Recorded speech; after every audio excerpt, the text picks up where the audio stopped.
Ndaj, unë do t'i kërkoj ta ndërpresim këtë seancë derisa zonja kryetare duhet të vijë. Pse? Ka nevojë opinioni publik të di çfarë informacioni ka shërbimi informativ për vendodhjen e Gjys Agasit. Çfarë informacioni ka shërbimi informativ për pronat e Gjys Agasit, të pasekuestruar akoma të pa evidentuar nga SPAK. Bëhet fjalë për një sipërfaqe prej 302 hektar në lagunën e famshme për të cilën sot debatohet shumë në Zvërnec. Gjys Agasi. A ka këtë informacion? Shërbimi, a ka relatuar shërbimi këtë informacion? Gjithashtu për Angel Agacin. A ka shërbimi këtë informacion? A ka relatuar që ka rezultuar pronar në lagun, në atë lagunën e famshme ku flitet për flamingot dhe për pelikan, e për zogj shtektar? Pra duhet të informoj, a është një skenar ky për të zvencuar investitorët e huaj me Gysin dhe me Angelin, apo jo? Këtë duhet të thot kryetare, se nuk mund të thot asnjë bashkëpunëtor i saj.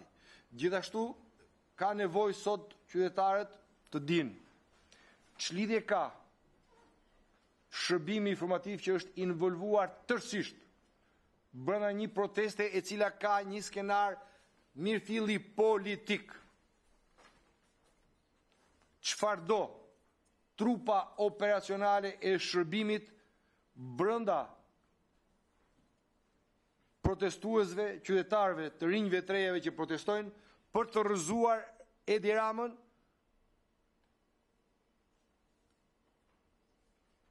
dhe a ka rol shërbimi, dhe cili është roli i tij në të ashtu quajturat shpalljet non grata të shqiptarëve në Kosovë apo në Maqedoninë Veriut, dhe apo shpalljen non grata thjesht për të mbrojtur pushtetin e Edi Ramës, apo për çfarë? Pra janë një pyetje tjetër që qytetarët duan të dinë nga drejtoresha e shërbimit është: Shqipëria sot faktikisht është shndruar në një mega lavatriçe të pastrimit të parave, dhe kullat e di çdo qytetar që janë simboli më i qartë i pastrimit të parave. A ka informacione shërbimi për këtë gjë? Çfarë informacione ka? Aja ka relatuar ekzekutivit to informacione?